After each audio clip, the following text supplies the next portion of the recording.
few months ago, I was opening up foundation packs when I found this. The holy grail of Muldrotha hits. And what did I do? I sleeved her up, slapped her in a binder, never looked at her again. Fast forward 5 months later and Tarkir pre-release on the horizon. All the cards have been leaked and something called to me. I think it was finally time to build a Muldrotha deck.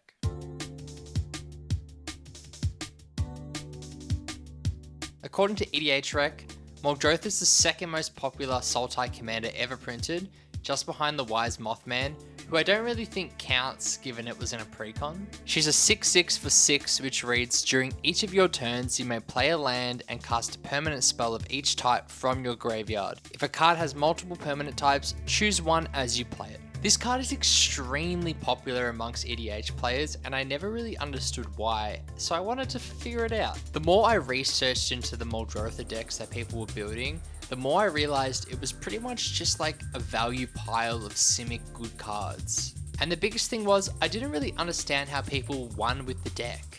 Like, outvaluing your opponents is cool and all, but like, what was the line? Like, is there anything that's actually worth like gunning for? So I got to brewing with the cards that I had, and I was sort of aiming for like a bracket 3 to 4, so this is what we ended up with. Fair warning, this deck isn't super unique or special, as I honestly really struggled to find a gimmick that I really liked, so it kind of just ended up being a graveyard value pile, and you know what, there was nothing really wrong with that. However, this deck has some pretty insane Tarkir Dragonstorm cards that really push it to the next level, so that's why I really think this deck has been interesting for me. This first section is very much just like your generic Golgari mill package. It's got like your classic Stitches Supplier, Splinter Flight, stuff like this. So I'll go through all the cards, but as you can see, there's a pretty big theme of just milling cards, returning lands to your hands, sometimes returning other cards, like this one you can exile and put something from your graveyard back into your hand.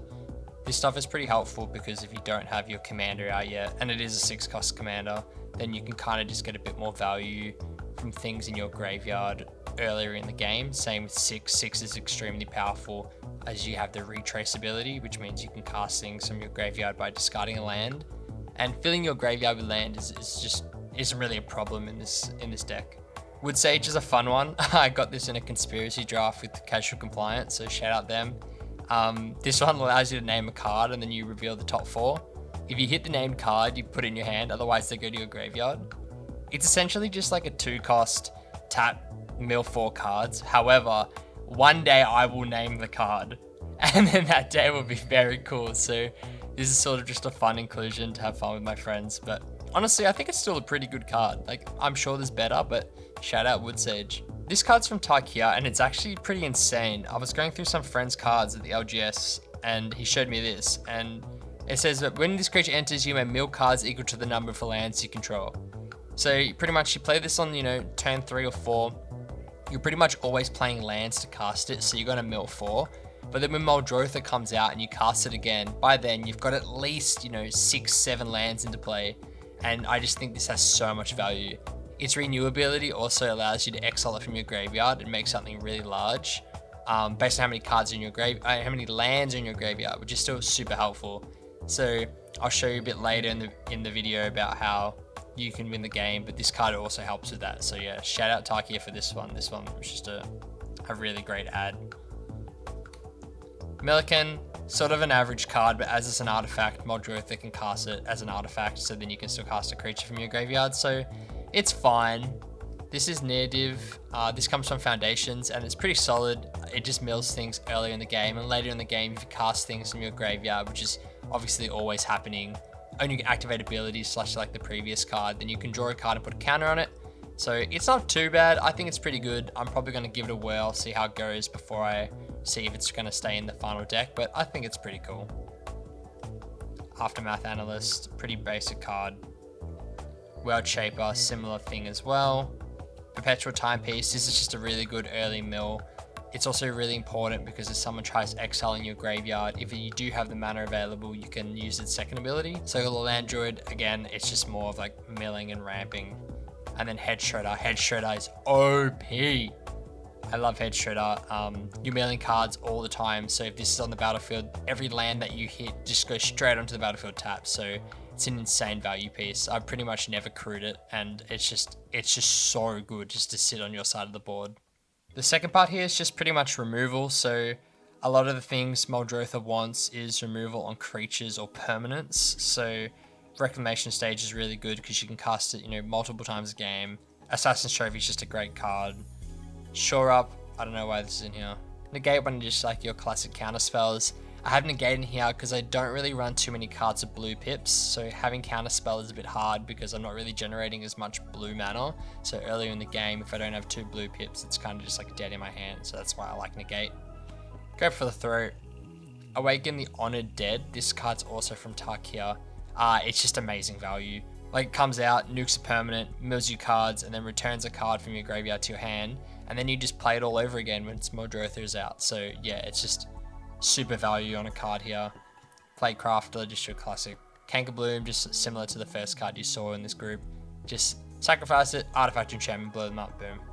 This area is just more about your ramp cards, so like Solemn, obviously. You can cast it from your graveyard for the artifact side, so that's really helpful. Birds of Paradise. Deathrite Shaman's really handy just to deal with graveyards. I have a lot of friends that play with graveyards, and just Deathrite Shaman's really good for that. Also ramps you. Steve, you can cast it multiple times a game. Shigeki's really good because it's an enchantment, so you can cast it as an enchantment from your graveyard and then still be able to cast a creature.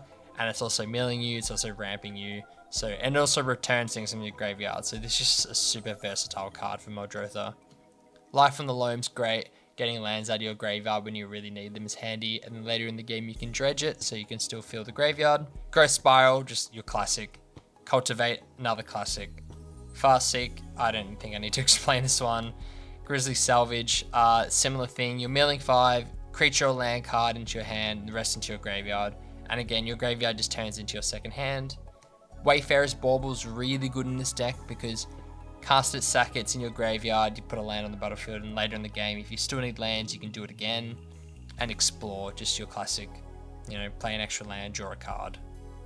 I don't really have a name for these cards, but these are just like really good things that just go in the deck. So like, Shore Up is from Bloomburrow. This card is just like your blue version of Snakeskin Veil. It's really handy just to protect your commander. It's a pretty big removal magnet. But having the ability to untap the creature is really good because, Muldrotha is a 6/6, which is a pretty good body. So, like, people will see it tapped, and then if it is tapped, you untap it, bang, it's dead. I'm not going to pronounce this, so enjoy. But anyway, this card just helps you filter things, and then when you transform it, it's just another really good ramp piece. I believe it's like X of one color based on how many creatures or permanent types or whatever in your graveyard. But yeah, it's just another good piece. Commander Sphere, similar thing, sacrifice it later in the game, play it again, do whatever you want. Exploration, I think, is really good once your commander is out because very, very likely you're going to have multiple lands in your graveyard. Toxic Deluge, I just need some sort of board wipe in here. Taval's Judgment, this is also from Tarkir. I just think it's really handy that a lot of your cards are leaving the graveyard, so having the ability to make a body, make a treasure token, draw a card is really handy. It is unfortunate that you have to choose only one per turn. There's another card which I'll show you later on which doesn't have this limit, but I'm just going to test it out. It's a new card in Tarkir, so why not? Honest Rustine makes your creatures cheaper, handy early in the game to cast Muldrotha earlier, handy to get stuff out of your graveyard and cast them again. Rhystic Study, Utopia Sprawl, again it's a 1-cost enchantment, so you can play from your graveyard for nothing. Swiftfoot Boots, I also want Lightning Greaves in this deck, I just don't have it at the moment. So yeah, pretty much just good commander protection. Douthie Voidwalker, awesome in this deck. Play it early in the game, get some value, sack it. Later in the game, comes out again. Do it, rinse and repeat. It's just really awesome to shut down those graveyard decks. This is Grist. I'm not entirely sure how great this will be, but we'll give it a go anyway. I don't think the -5 will really be a game ender for me, but I also haven't had the opportunity to try it, so we'll see how it goes. Sylvan Safekeep is awesome. Sacrifice the land, give something Shroud.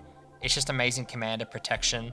And obviously, as I said, having those cards in your graveyard, having those lands in your graveyard isn't really much of an issue. Soul Guy Lantern, super great for this deck.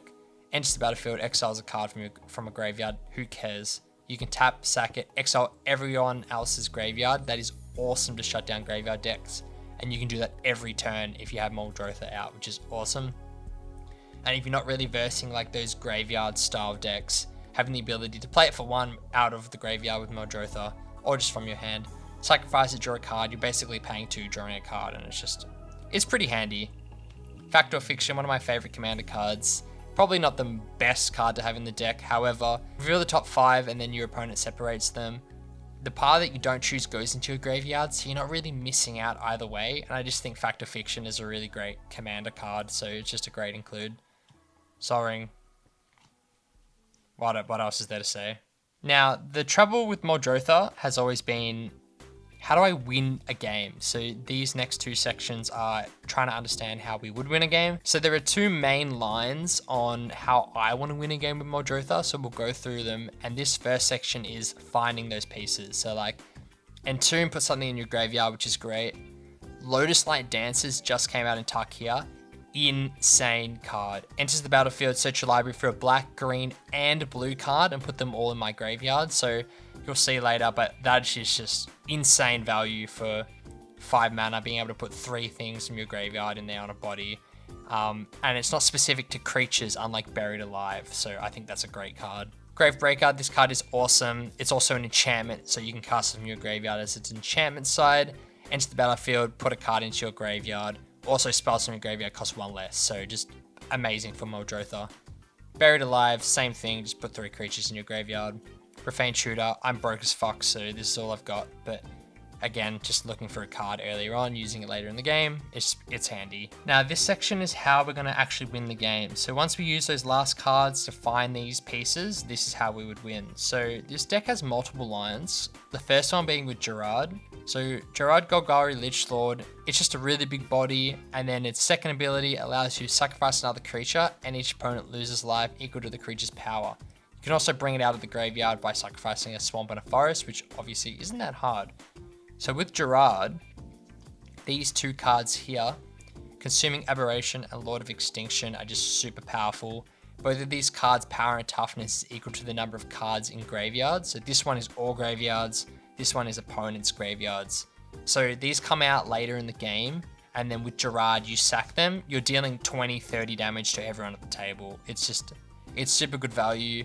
Consuming Aberration also allows you to mill cards. It's not super valuable, the mill side on this, but pretty much you're dumping these in your graveyard early, you're milling the fuck out of yourself or others, and then by the time you get to, turn 5 or 6, there's a minimum 20-30 cards in the graveyard. So these 2 with Gerard, awesome win. These next ones are a bit different.